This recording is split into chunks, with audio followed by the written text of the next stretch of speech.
Bonjour à toutes et à tous, merci de nous faire confiance, merci de choisir Sport FM. Continuez, Dingue de Sport, dernier numéro de la semaine, 12 millions pour les clubs de D1, 6 pour la D2, 3 pour la D3 et 2 pour les clubs féminins. Telle est la principale information de la réunion entre la FTF et les clubs de D1, D2.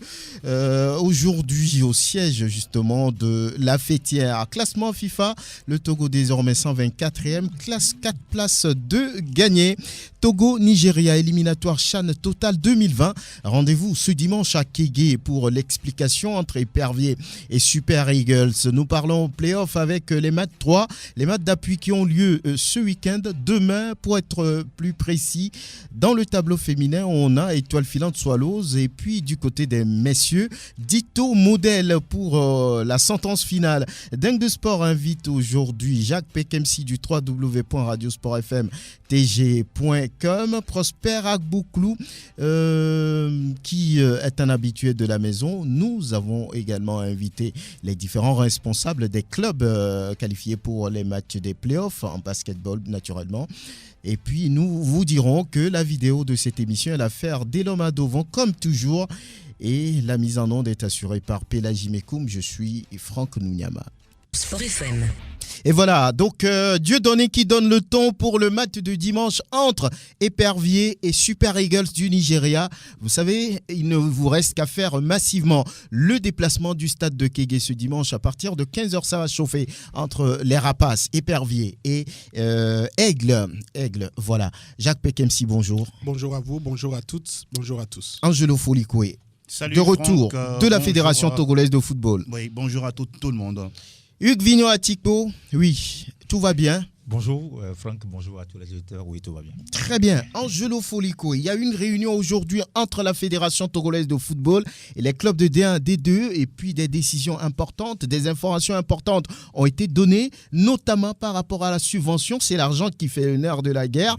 Dites-nous un peu plus. Oui, vous l'aviez dit, la Fédération entre-temps par un communiqué via les réseaux sociaux avait déjà mis la puce à l'oreille à tous les représentants des clubs et puis surtout au public sportif. Comme quoi la D1 par exemple va démarrer le 6 octobre et donc c'était déjà coché dans l'agenda des uns et des autres et donc à partir de là cet après-midi, ce matin on pourrait dire on a eu la confirmation à travers cette réunion avec le comité exécutif de la fédération amené justement par le président colonel Gikossi Akpovi, entouré des généraux Sei Memen et puis Zoumaro Nyonfam qui était là, sans oublier le ministre des sports entre-temps, j'ai nommé Horacio Beno Freitas et puis derrière on a vu tous ces présidents de clubs et représentants également, président de la NAFoot, la GFT, AEFT, tous étaient présents. Et donc, on retient 3 points essentiels autour de cette réunion. D'abord, la communication effective, je dirais même la confirmation de cette date de démarrage des championnats. D'abord, on commence avec la première division, la division d'élite, qui va démarrer effectivement le 6 octobre, qui est un dimanche. La D2, ce sera le 10 novembre. Bon, même si il y a certains présidents en coulisses qui ne sont pas forcément d'accord par rapport à cette date-là, mais elle a été tout simplement communiquée. Et puis, il y a également le championnat féminin qui démarre également probablement le 10 novembre, mais cette date-là reste à l'étude. Donc, d'ici peu, on aura une confirmation vraiment par rapport à cette date du championnat féminin. Alors, on jette un coup d'œil du côté des subventions, puisque c'est le nerf de la guerre, le carburant nécessaire pour faire démarrer toute activité. On se rend compte qu'au niveau de la première division, il y a une enveloppe de 12 millions qui va être allouée au club de première division. Mieux que la saison dernière. Oui, légèrement. Légèrement. Il y avait 8 millions. Oui. 4 millions de plus. Bon, ce n'est pas rien, oui. Mais on peut faire mieux. On peut faire mieux. Quand on passe qu'ailleurs, on est dans une cinquantaine de millions. Là, c'est autre chose. Et donc, il y a eu une précision apportée par le secrétaire général de la FTF, Pierre Kossi Lamadoko, qui disait, sur les 12 millions, par exemple, pour les clubs de première division, 5 millions vont venir de la FTF et puis 7 de la part de l'État. Donc, après également, on a déroulé côté D2, ce sera 6 millions, 3 millions FTF, 3 millions État, D3, 3 millions pour les clubs, 1 million de la part de la Fédé, 2 millions pour l'État, et puis le championnat féminin chaque club va recevoir 2 millions de francs CFA, 1 million venant de l'instance fêtière et puis 1 million venant de l'État. Le troisième point essentiel, ça concernait le règlement de compétition. De toutes les façons, il n'y a pas de compétition sans règlement, sans feuille de route, et donc petit à petit, ils ont essayé de parler de tout ça.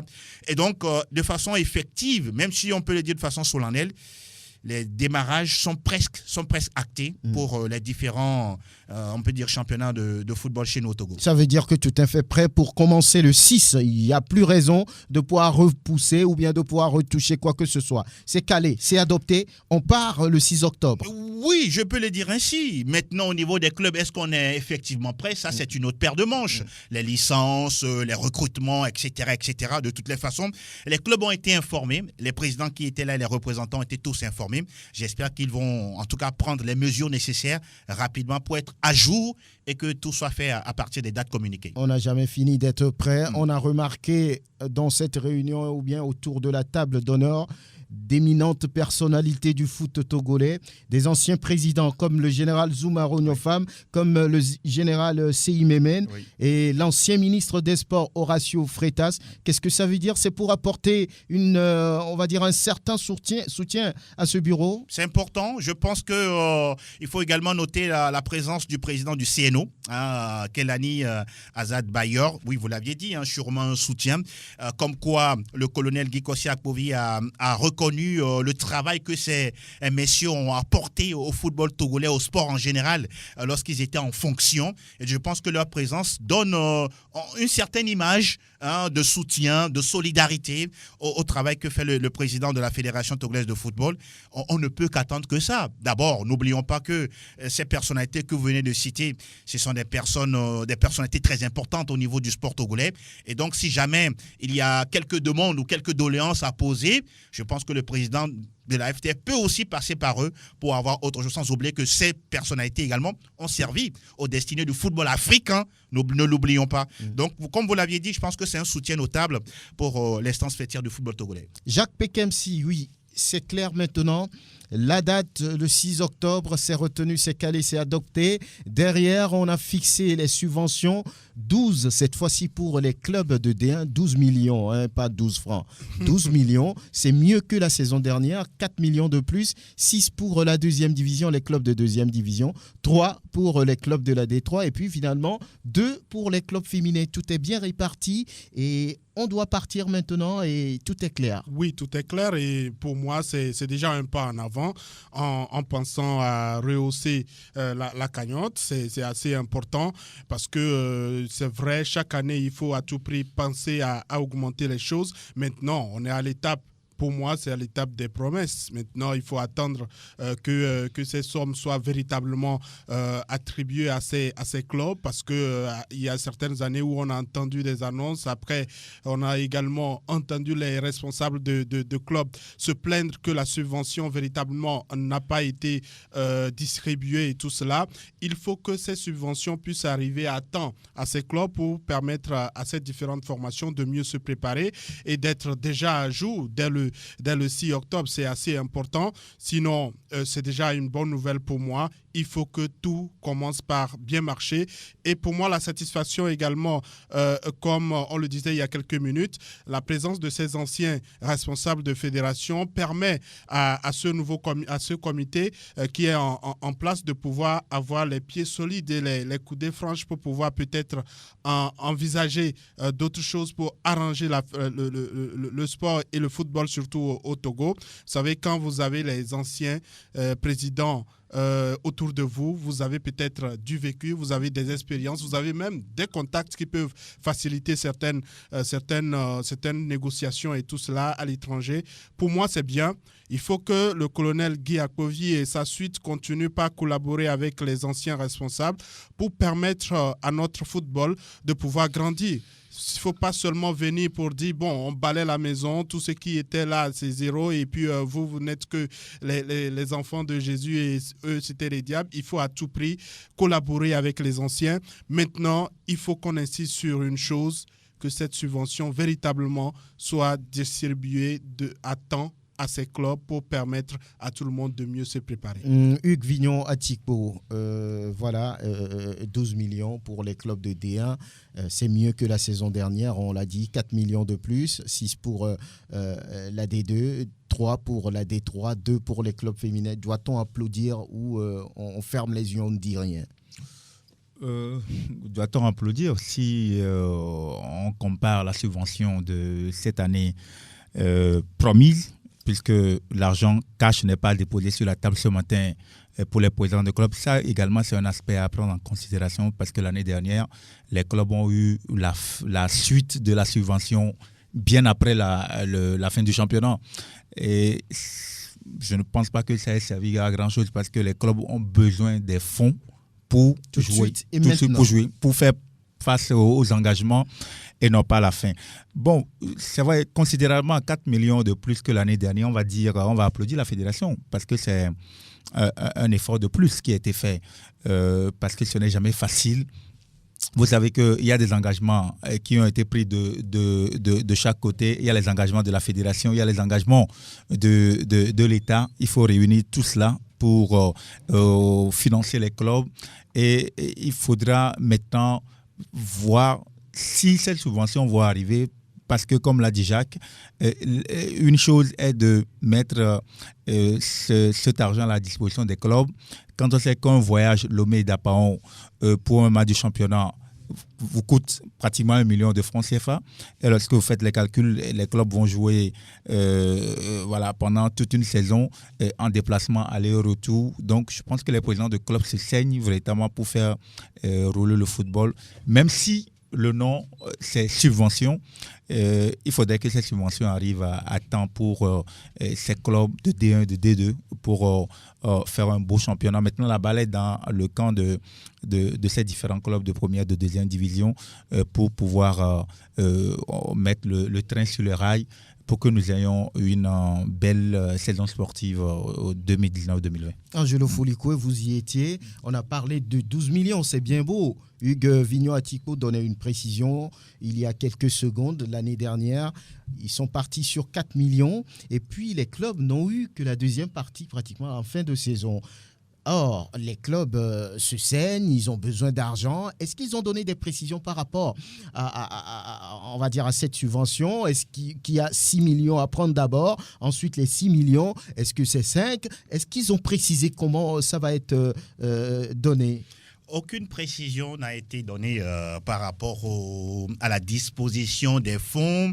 Ce que nous savons souvent, c'est que les clubs, certes, on leur demande d'avoir des comptes ou lorsqu'une date est communiquée pour le démarrage d'une compétition, soit ils prennent la moitié dès le début et peut-être en cours de championnat, ils prennent le reste du montant. Mais au même moment, je pense que quand c'est comme ça, c'est souvent compliqué parce que n'oublions pas, on ne dira jamais assez, on est dans un football qui n'est pas forcément professionnel et normalement, ça ne reste que mon analyse, normalement c'est à chaque club d'abord de chercher les fonds dont il a besoin pour mettre en compétition ses joueurs et surtout, pourquoi pas, aller gagner le championnat ou d'autres coupes, etc., etc. Maintenant, je suis parfaitement d'accord en disant qu'aujourd'hui, vu notre contexte, vu comment les choses évoluent de notre côté, l'État, pour moi, a l'obligation de pousser comme il se doit les compétitions chez nous. Et donc, il va falloir le concours de l'État, que ce soit au niveau des infrastructures, que ce soit au niveau financier, de pouvoir accompagner suffisamment ces clubs-là jusqu'à un certain niveau avant, peut-être après, de les laisser voler de leurs propres ailes. Souvent, ce n'est pas le cas. Et peut-être, il y a, comme on le sait très bien, il y a 1 ou 2 présidents qui se saignent à blanc pour pouvoir supporter toutes les charges. J'ai eu même en offre le vice-président de Kotoko de Lavier qui me disait, Angelo, même en période de vacances, nous payons nos joueurs. Donc, vous imaginez un peu ce que ça peut coûter, à part la saison qui est déjà terminée. Mais les joueurs continuent à percevoir des salaires au sein du club. Tout dépend de la nature des contrats que les joueurs ont eus avec ces clubs-là. Donc, en résumé, je peux dire que oui, c'est bien. Oui, c'est bien de promettre, mais je pense qu'il va falloir activer le fait de donner ces sous-là très rapidement au club, même si c'est vrai, 12 millions, en toute vérité, ne fait pas du tout une saison. À peine peut-être 5 journées, je ne sais pas. Hugues est mieux placé, il fait partie d'un club, il sait comment ça se passe. C'est vraiment minime, c'est vraiment peu. Mais je pense que l'État peut mieux faire. Oui, l'État peut mieux faire, surtout qu'on a dit que c'est un championnat amateur. Il va falloir mettre les moyens pour permettre à ces clubs-là d'avancer. Voilà donc l'essentiel par rapport à ce qui a été dit aujourd'hui à la Fédération togolaise de football. 12 millions pour les D1, 6 pour les D2, 3 pour les D3 et puis 2 millions pour les clubs féminins. Là aussi, il y a un problème. Oui. Là aussi, pour moi, il y a un problème. Lequel? Le championnat féminin, on a l'impression que c'est un championnat de loisirs, quoi. C'est-à-dire que, oui, on s'est tous mis d'accord, comme quoi le Togo a pu battre le Sénégal lors du dernier tournoi de l'UOMOA. C'était enthousiasmant, c'était bien. Mais je pense que si on ne met que 2 millions pour je ne sais pas combien, comme une dizaine de clubs, sud et nord, sincèrement vous voulez parlant, dire que, bon, on ça nous ne a le fait demandé pas. de faire le football féminin. Bon, on va faire. Moi, un point, c'est tout. Moi, j'aurais C'est ça, aimé. Je me rappelle comme quoi, lorsque Fatma Samouré est venue à la tête de la FIFA, avec surtout l'arrivée de Gianni Infantino, on a compris comme quoi il fallait donner un véritable souffle à ce championnat ou à ce football-là, justement avec la Coupe du Monde récemment organisée en France. Et derrière, pour le championnat féminin, chez nous, 2 millions, franchement parlant, ça ne le fait pas. Ça ne le fait pas, franchement. 12 millions pour les dommage. D1. Bon, moi, je dirais même que ces clubs féminins ont eu beaucoup de chance. Hein. On est parti peut-être de 500 000 ou 2 millions. Mais je ne sais pas. Est-ce que sous la direction du colonel Roch Nyashingbe, c'était pas plus que ça? Je me pose des questions. Hein. Oui, Bon, on voilà, savait quoi. qu'il y avait du football pour les dames à l'époque du colonel Roch Balaké Nyashingbe, mais aujourd'hui, bon, c'est un peu entre parenthèses. Maintenant, les filles ont envie de jouer. Les 2 millions, bon, qu'est-ce que ça va pouvoir faire? Bon, point d'interrogation, on verra bien la suite. Et l'on parle de Togo-Nigeria dans le cadre du CHAN 2020, éliminatoire du CHAN 2020. Le Togo qui a sa chance désormais. Cette situation ne s'est jamais présentée aux éperviers locaux. Maintenant, à Balo-Dossé et ses hommes ont la possibilité d'y aller.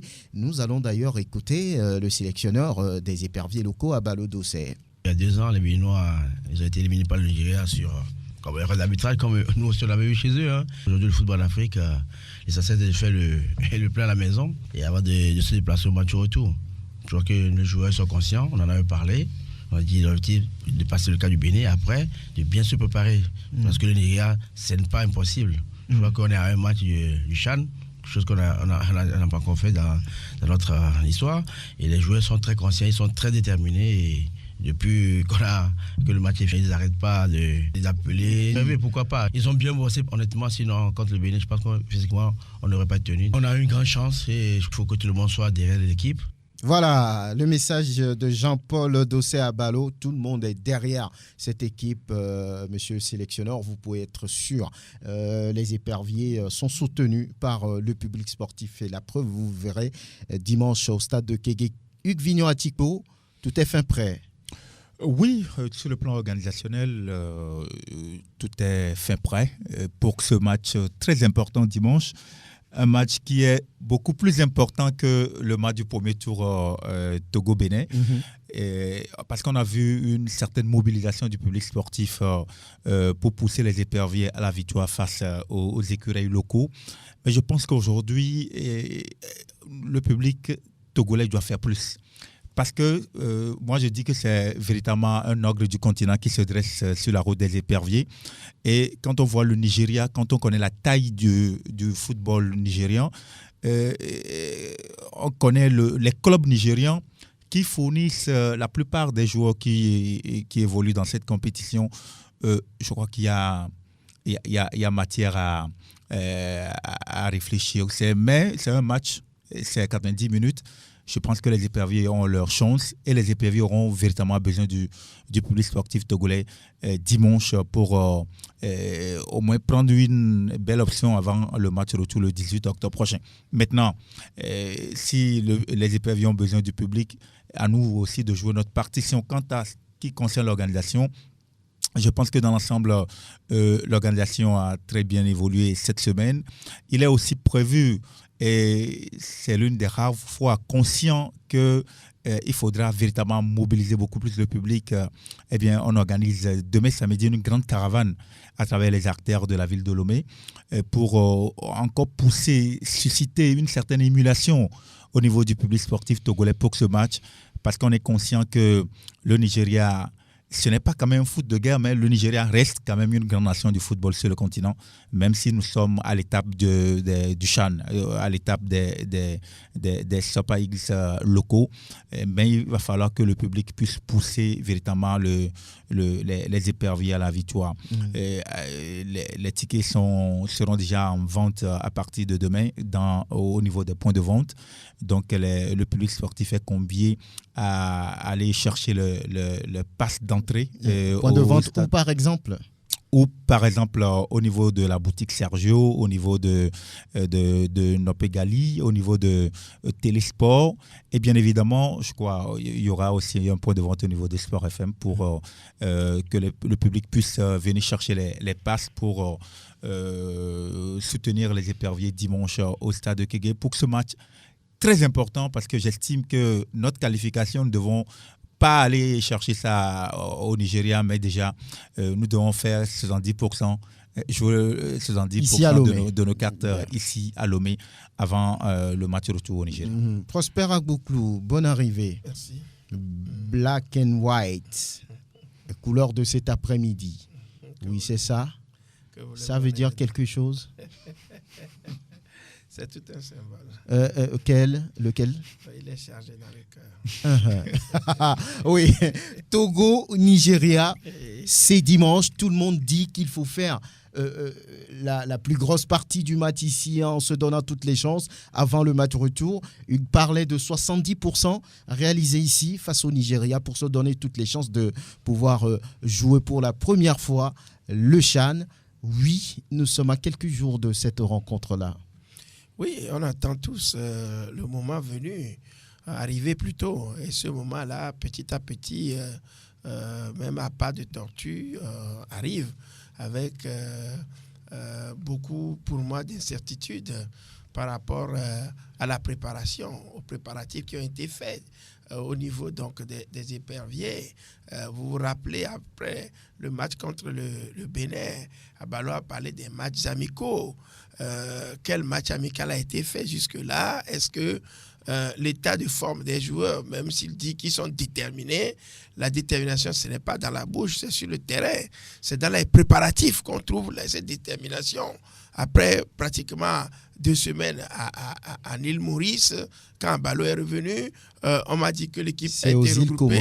Aux îles Comores, excusez-moi. Oui. Quand ils sont revenus, qu'est-ce qui a été fait? Alors que on a pris le temps pour aller aux îles Comores pour se préparer. Ça ne vous plaît toujours ça pas? Ne me, parce que vous allez changer quoi là-dessus? Je dis, oui, le changement qu'il faut, c'est qu'à la prochaine fois, lorsqu'il y a de tels matchs d'envergure, parce qu'on parle pour la première fois de se qualifier, alors que pour les autres, on a déjà essayé de le faire. Le CHAN, on n'a jamais joué. On se prépare dans les meilleures conditions.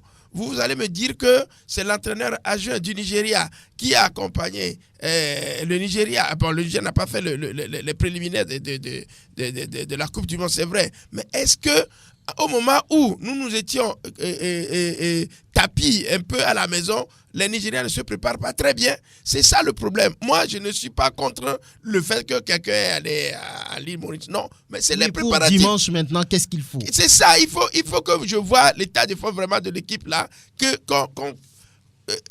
on est au vendredi. Vous allez voir l'état de forme. Bon, c'est ça, c'est la question. Parce que j'avais cherché à voir depuis. Vous n'avez rien vu. Je n'ai rien vu préparer. Donc, pour l'instant. Vous n'êtes pas allé aussi en entraînement. Bon, c'est maintenant que ça a commencé. Tout le temps qu'il y avait pour se préparer pour moi. Vous êtes pessimiste. Oui, très bien. J'étais allé chercher, je n'ai rien vu maintenant.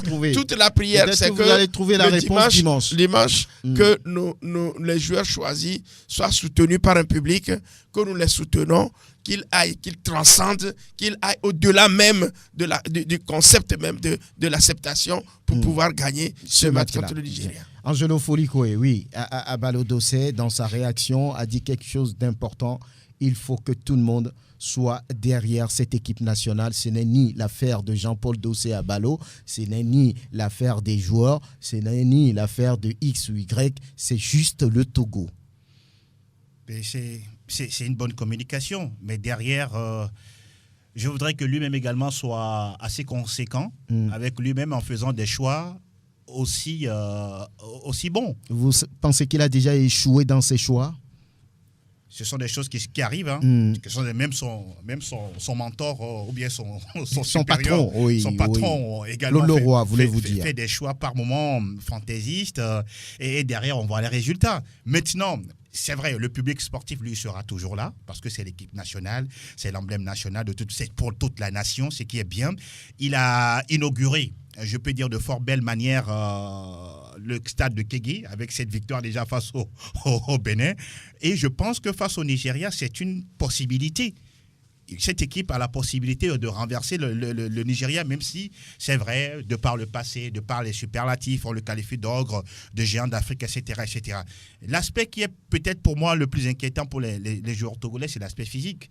Les Nigérians souvent sont des garçons très trapus, qui mangent très très bien, qui font de la musculation, mais qui ne sont pas rapides. Et donc, les Togolais peuvent mettre en place un système rapide pour pouvoir déjouer tous les pronostics, rester toujours assez vif sur les balles. Et puis, ce qui est inquiétant, c'est qu'il est souvent commun et pour la sélection Fagnon et puis la sélection locale, c'est qu'on manque de faire des centres dans les jeux. On a péniblement, je dirais, du cran à pouvoir passer sur les côtés et centrer et marquer. C'est vraiment compliqué. Mais non, j'espère que durant les séances de préparation qui se sont enchaînées avec la sélection locale, on a dû mettre en place un système. J'aurais vraiment aimé qu'on ait un match amical ou deux pour pouvoir vraiment se mettre en forme, en jambes, avant de rencontrer le Nigeria dimanche. Mais tout compte fait, alors on est devant le fait accompli. Il va falloir rester costaud jusqu'à la fin. Et surtout, pour terminer, que les joueurs nous montrent qu'ils ont envie d'aller à ce CHAN. Ça dépend de la production, du volume de jeu qu'ils vont nous présenter sur la pelouse de Kégué. Bien, Jacques Pekemsi. Pour moi, c'est assez capital. Il faut que le Togo puisse faire déjà le gros du travail à domicile. Il faut que nos joueurs puissent quand même réussir à arracher la victoire ce week-end avant de chercher notre exploit à l'extérieur. La première étape, c'est cela à domicile. Et puis après, on fera autre chose. Pour moi, le gros défi pour Abalo Dossé, c'était surtout de gérer les joueurs de la SCK de Maranatha qui n'étaient pas souvent fréquents aux entraînements parce qu'occupés à pouvoir défendre les couleurs de leur club. Et maintenant, qui sont à sa disposition de pouvoir maintenant établir une stratégie assez efficace. Pour moi, l'une des rares fois, on a quand même des joueurs qui sont presque habitués à jouer ensemble depuis plusieurs semaines, puisqu'ils ont joué ensemble face au Bénin. Sauf que notre adversaire également, le Nigeria, avait déjà débuté les séances d'entraînement au moment où nous, on se préparait pour le match face au Bénin. Maintenant, peut-être l'avantage ou ce qui équilibre les forces, c'est qu'à chaque fois qu'il y a des qualifications pour le CHAN, on sent que l'effectif est toujours différent, que ce soit au Togo ou au Nigeria. Au Nigeria, quand vous êtes bon, forcément, vous allez trouver un club à l'extérieur et puis vous allez quitter la liste des joueurs locaux et vous allez partir. Cette fois-ci, ce n'est pas le même effectif qui avait fait une belle performance au dernier championnat d'Afrique des Nations qui va se représenter. Ce sont de nouveaux joueurs et au vu de quelques difficultés qu'il y a eu également au niveau du championnat nigérian, je crois que le Togo a son destin en main. Le Togo a la possibilité d'éliminer le Nigeria. Ne pensons pas que nous sommes les derniers de l'Afrique de l'Ouest. Depuis un certain moment, on a quand même un championnat qui s'enchaîne. Il n'y a pas de rupture. Il y a des joueurs qui sont toujours en compétition. C'est possible. Et si on réussit à se qualifier pour la première fois à cette compétition, je crois que ça va également susciter de l'émulation autour de certains joueurs qui pourront trouver des portes de sortie, qui pourront trouver des clubs assez intéressants sur le continent ou bien hors du continent. Peut-être c'est le défi, c'est ce qu'il faut leur mettre dans la tête.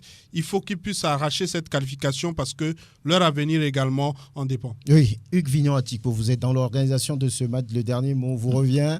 Alors, qu'est-ce qu'il faut dire désormais au public ?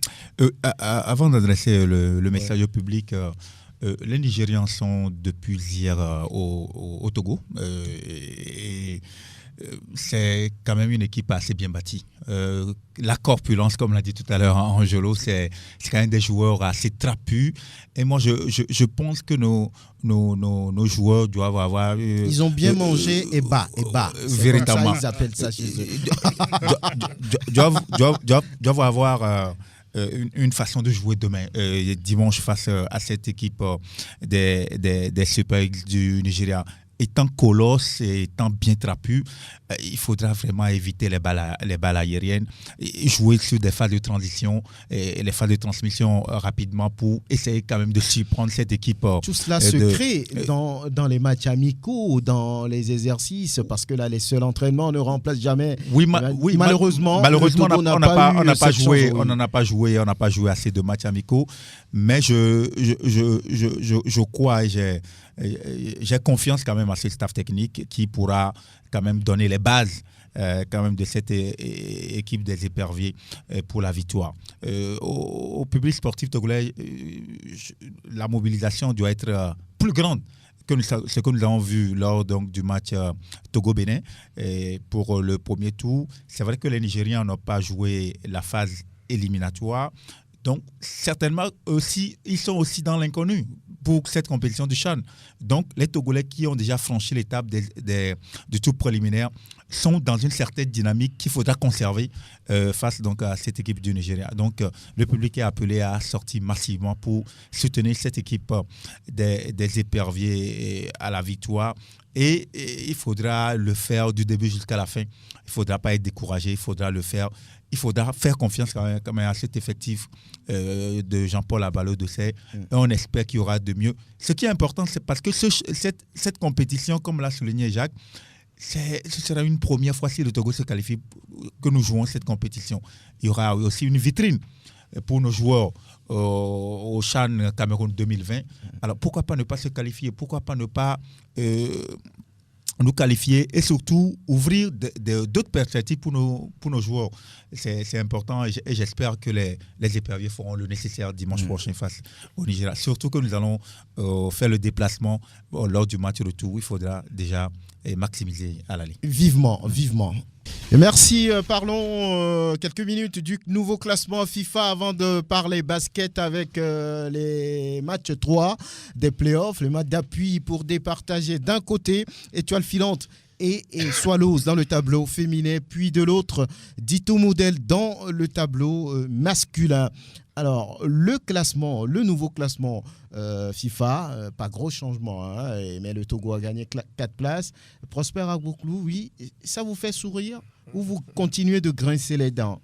Bon, on dit un tiers vaut mieux que 2, tu l'auras. On a glané 4 points parce qu'on a éliminé les îles Comores parce que la Coupe du Monde est une grande compétition.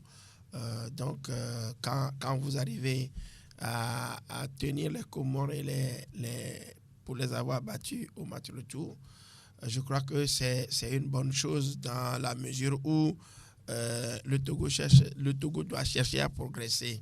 Mais maintenant que ce saut je dirais un peu dans l'inconnu, parce que nous, on ne s'attendait pas peut-être que le Togo puisse arriver à éliminer les Comores à l'époque où les matchs s'annonçaient. Maintenant, il va falloir partir donc de cette base-là pour pouvoir asseoir véritablement une équipe compétitive qui ne puisse donc se laisser encore, je dirais, freiner par quelques matchs mal préparés ou mal joués. Donc, je crois que c'est un bon classement. Bon, on voudra que le mois à venir, qu'on ait encore 4 pour revenir un peu au sommet du football africain. Voilà, ça vous intéresse, ce nouveau classement, mais ça ne change pas grand-chose, hein, toujours 124e. Ça ne change presque rien, et puis il faut à tout prix qu'on puisse faire les choses de la meilleure des manières. Sinon, aujourd'hui, on va gagner 4 places, demain, on va perdre 6, et puis on va toujours être dans une position assez bizarre sur le continent. Déjà, c'est dommage que le Togo soit dévancé par certains pays, et on se rend compte que au-delà de la rencontre Togo-Comores, il faut quand même remarquer qu'il y a beaucoup de paramètres qui entrent en jeu à chaque fois qu'il y a ce classement de la FIFA. Il y a certains contours même qui restent reste assez flou, de telle sorte que pour pouvoir analyser même la position, la régression ou bien la progression de certains pays, c'est assez difficile. Certains pensent que c'est parce que l'ASK et Maranatha ont réussi également à sortir leur adversaire déjà dans le premier tour de la Coupe CAF et de la Ligue africaine des champions, que ça a également contribué. Et si tous ces paramètres peuvent entrer en jeu, on va également souhaiter que les éperviers locaux puissent également éliminer le Nigeria pour permettre au Togo d'avoir une nouvelle progression lors du prochain classement. L'essentiel, c'est qu'on puisse faire de telle sorte que le Togo puisse toujours gagner, que ce soit les clubs togolais ou les sélections togolaises, qu'on réussisse à gagner nos adversaires étrangers. Et je crois que ça permettra au Togo de recoller au niveau du classement, surtout du continent, parce que le mondial, moi, ce n'est pas tant ma préoccupation, mais sur le continent, on s'est fait dévancer véritablement depuis quelques années et c'est dommage. J'espère qu'à partir de la dernière victoire, par exemple, des éperviers du Togo, les victoires vont s'enchaîner et ça permettra au Togo de recoller. Angelo? Non, mais je pense qu'aujourd'hui, si la sélection Fagnon enchaîne de bons résultats, la conséquence principale, c'est d'éviter les préliminaires et d'être parmi les pays exemptés du premier tour et rapidement attendre les autres adversaires et rentrer en poule. Je pense que pour cela, il faut battre les grosses nations. C'est important. Ouais. Il faut passer par là. Donc, de toutes les façons, toutes les nations aujourd'hui qui sont exemptées de ce premier tour-là, qui est souvent plus ou moins fatal, c'est parce qu'entre-temps, ils ont mis les moyens. Il y a eu du travail continu et après, on a vu les résultats. Donc, vivement que ça continue comme ça et qu'on puisse vraiment avoir des résultats probants. Hugues Vignon à Chico, oui, 4 places de gagner. Hein. Oui. Franck, vous allez m'excuser, mais si je vois ce classement, c'est un classement qui m'énerve, franchement. Parce que, ah bon? Oui, parce qu'il y a 4 ans auparavant, on était quand même bien lotis dans le classement. Et quand je vois ce classement, moi, je remonte seulement pour voir les pays qui sont devant nous. Et vous allez voir le Niger, le Bénin, tout cela. Et ça vous fait mal. Tout cela, c'est un peu de notre faute. Parce qu'arrivé à un moment donné... Les autres travaillent, le Togo ne veut pas travailler. Les autres travaillaient. Nous, on est restés à notre étape. Donc, j'espère vivement qu'on va commencer par redescendre de ce classement qui ne nous honore pas, parce que le Togo classé 128e au niveau mondial, c'est quand même, ça montre qu'on est bien au fond, au fond du trou. Donc, 4 places de gagner, c'est quand même une très bonne chose, consécutive à nos récentes victoires, que ce soit au niveau des locaux, que ce soit au niveau de l'équipe Fagnon. Ça va booster aussi la confiance que nous avons en notre équipe nationale. Et partant de là, les joueurs, même par rapport donc aussi à leur pédigré sur le plan européen, parce que voilà, vous jouez pour une équipe nationale qui est classée 128e, quand même. Donc je pense que c'est quand même une très bonne chose. Et comme l'a dit mon ami Prosper, il faudra continuer sur la même dynamique, engranger les prochaines victoires pour essayer quand même de revenir. Le Togo était quand même avant dans le top 50. 50. Pourquoi pas ne pas retrouver ce top 50? Voilà, c'est peut-être avant, à l'époque de 2006 et autres, mais nous sommes capables de revenir dans ce top 50 pourvu que nous tous, nous puissions quand même mettre la main à la pâte et surtout que, que ce soit au niveau des autorités sportives, que ce soit au niveau de l'instance spéciale du football national, nous puissions faire les choses comme cela se doit pour revenir dans ce top 50. Avec bien sûr l'accompagnement d'un certain le sélectionneur national, parce qu'en fait c'est lui le patron de l'équipe nationale, c'est lui qui chapeaute tout, qui pourra mettre sa contribution pour que nous puissions véritablement revenir dans ce top 50. Oui, pourquoi pas, il faut maintenant avoir les bras solides pour pouvoir nager et se sortir de ces vagues puissantes. Et pour ce faire, il faut battre les grosses nations de football pour revenir dans le classement et peut-être dans le top 50, pourquoi pas. Et voilà, le basketball pour boucler ce dernier numéro de Dingue de Sport sur la référence sportive. Vous savez pourquoi? Il y a le match 3 des playoffs. Vraiment un match qui s'annonce explosif là-bas au stade municipal parce qu'il y a 1-1 déjà sur les deux matchs. Et en studio, Jonathan Dobrousse, le coach de la Modèle, l'équipe championne en titre. Bonjour, bonne arrivée. Bonjour et merci à tous. Tout va bien? Tout va très bien. Très très bien. Alors, les Yellow Fevers se portent comment à la veille d'un match aussi attendu, d'un match aussi important? Ils se portent comment? Les Yellow Fevers sont sereins et on s'est bien préparé dans la semaine et on attend vraiment le jour du match pour démontrer de quoi nous sommes capables. Ouais, pour démontrer de quoi vous êtes capable, on sait que c'est un match à enjeu. La Modèle veut garder son titre. Le Dynamique Togolais, qui a été presque combien le meilleur club de cette saison, veut prendre le pouvoir, ce qui veut dire que des deux côtés, ça va se tirer forcément. Alors, 1-1 dans les deux premiers matchs, oui. Qu'est-ce qui va être fait demain? Peut-être, vous ne voulez peut-être pas livrer les secrets, mais comment allez-vous aborder ce match? Qu'est-ce que vous allez dire à vos poulains? Parce que là, Dito, forcément, est aussi prêt. Oui, Dito prêt, ça veut dire que la Modèle aussi, elle est prête. Vous ne voulez quand même pas que je vous dévoile nos stratégies ici. Mm-hmm. Mais bon, on a quand même bien préparé ce match. Et on a travaillé, on a revu les images de notre défaite. On a eu 2 matchs pendant la saison régulière, on a joué en aller-retour, on a perdu. Mais ça s'est joué sur des détails, comme je l'ai toujours dit. Les scores n'ont pas vraiment reflété la physionomie de ces matchs.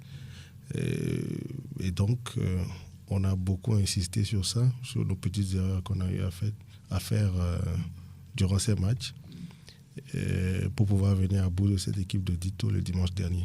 Dans la saison régulière, vous l'avez dit, vous avez eu 2 défaites face au Dynamique Togolais. Est-ce qu'à dire aujourd'hui que vous avez maîtrisé maintenant le jeu du Dynamique Togolais? Vous connaissez leurs points faibles, leur point fort aussi, forcément. Je ne dirais pas qu'on a maîtrisé l'équipe de Dito parce que ça fait 3 défaites contre une victoire pour nous. Il y a pas mal de choses qui restent encore à faire. Et la saison n'étant pas encore finie, je ne pourrais pas dire que nous sommes supérieurs à cette équipe. Mais c'est 2 équipes qui se valent. Hein. Je ne sais pas si vous avez eu un peu un regard sur la saison. Les joueurs de Dito, on les connaît très bien. Très, très bien. Parce que on a au moins 5 éléments. On a au moins 5 éléments qui sont partis de chez nous, qui sont là-bas. Et donc, on sait comment ils jouent. Les coincés. Vous allez les coincer. Non, je ne dis pas ça. On sait comment ils jouent, on connaît leurs forces et on connaît leurs faiblesses aussi. Bon, tout ce que je peux dire, c'est que nous connaissons très bien l'équipe de Dito. Ils nous connaissent aussi. Et ça va chauffer demain. Alors, globalement, quand on vous demande de parler de la saison régulière ou bien de cette saison à Lomé, que diriez-vous? Quel est le niveau technique des différents clubs selon vos analyses, vous? Bon, personnellement, je pense que le niveau du basketball togolais est stagnant.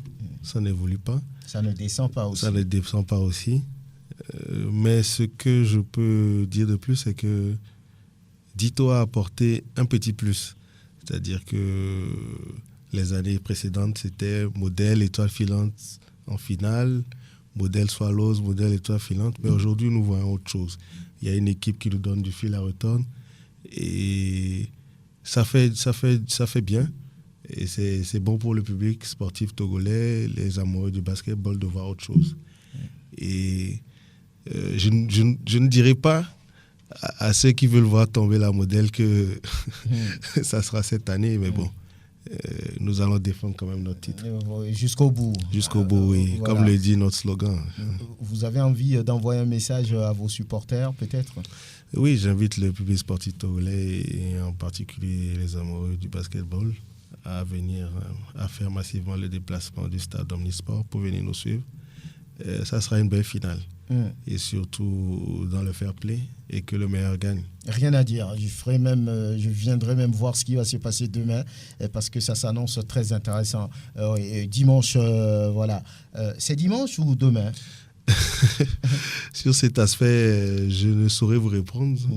Les personnes les mieux placées, c'est la Ligue. En tout cas, la Ligue a ce sont les communiqué membres de la en Ligue. premier lieu samedi, mais on verra bien. Hugues, vous aimez le basket, c'est vrai? Oui, oui. Vous serez au stade pour ce match? Forcément, même si je n'ai pas très bien suivi cette saison. Et je suis agréablement étonné que c'est Dito qui donne du fil à retordre de la modèle. À tout le monde, oui. Parce qu'avant, comme l'a dit le coach, c'était Swallows ou l'étoile filante. Mais je crois que Dito a fait quand même un recrutement conséquent de taille. On dit qu'il veut aller loin, ménager sa monture. Pourquoi pas, oui. Je crois qu'ils ont déniché, ils ont piqué les meilleurs joueurs de la modèle. Et aujourd'hui, c'est eux qui se retournent contre eux. On va le dire ainsi. Oui. Mais somme toute, ça donne beaucoup plus donc, de l'enjeu à ces playoffs. Et vivement que le meilleur gagne ce week-end pour l'acte 3. Sûrement qu'il y aura encore d'autres affiches à venir parce qu'après cet acte 3, il y aura forcément un 2-1.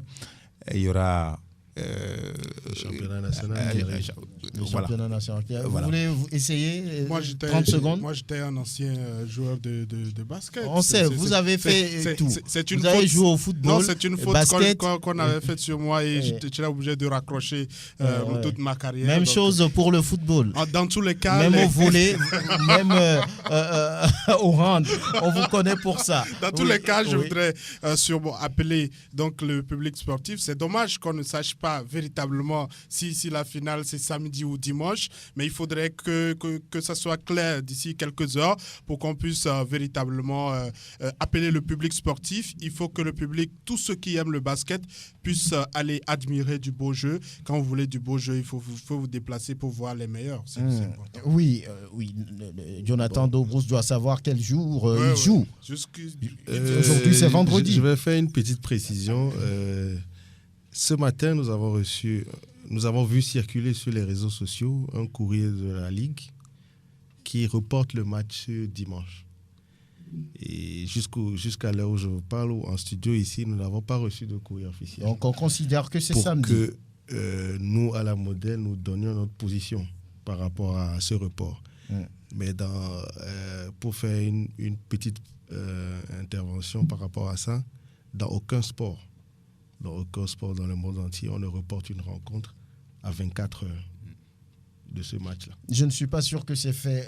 Le chargé à l'organisation de la Ligue a précisé que c'est samedi et c'est un match de barrage qui va être disputé dimanche. Donc voilà, on considère que c'est demain le match 3 de ces playoffs entre Modèle et Dito. On rappelle que dans le tableau féminin, il y aura Étoile filante Swallows, un match très très intéressant aussi. Et on rappelle qu'on a invité les responsables de tous ces clubs-là, sauf Jonathan Dobrousse nous a fait le plaisir de venir. Merci Jacques Pekemsi, merci Prosper Agboklou, Hugues Vignon Atiko, merci Angelo Folikoé, merci Jonathan Dobrousse, coach de la modèle, et l'homme à Dovon, Pélagie Mekoum. À bientôt.